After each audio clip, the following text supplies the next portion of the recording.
ህዝባዊ ወያኔ ሓርነት ትግራይ ህወሓት በኤርትራ ቢሮ መክፈቱ ተሰማ። በህወሓት ከኤርትራ ጋር በመሆን በኤርትራ ግዛት ውስጥ በምትገኘው ሰንዓፈ በተባለች ከተማ አዲስ ቢሮ መክፈቱ የተሰማ ሲሆን ይህንን የሚያስታወቁት በትግራይ ክልል ከሚንቀሳቀሱ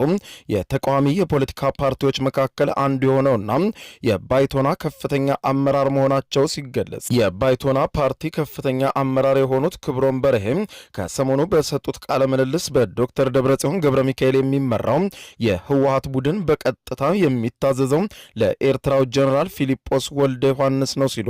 በዚህም ደግሞ ምክንያት ቡድኑ የፕሪቶሪያውን ስምምነት የፈረሙትን አካላት ሌላኛውን የስምምነት ፈራሚ ጀነራል ታደሰ ወረደ ከስልጣን ለማንሳት እየተንቀሳቀሱ የሚገኙት ሲሉ ህወሓትና የፕሬዝዳንት ኢሳያስ አፈወርቂ መንግስት በጀመሩት አዲስ ጥምረት በኤርትራ ግዛት ውስጥ በምትገኘው ሰንዓፈ ውስጥ ቢሮ ከፍተው እየተንቀሳቀሱ እንደሚገኙ የህወሓት ሰዎችም በዛላምበሳ በኩል ወደ ኤርትራ ገብተው በሰንዓፈ ተመካክረው ይመለሳሉ እንጂ አሁን በመቀሌ ቢሮ የላቸውም በሚል የነደብረጽዮን ገብረ ሚካኤልን ቡድን መተቸታቸው ተጠቁሟል።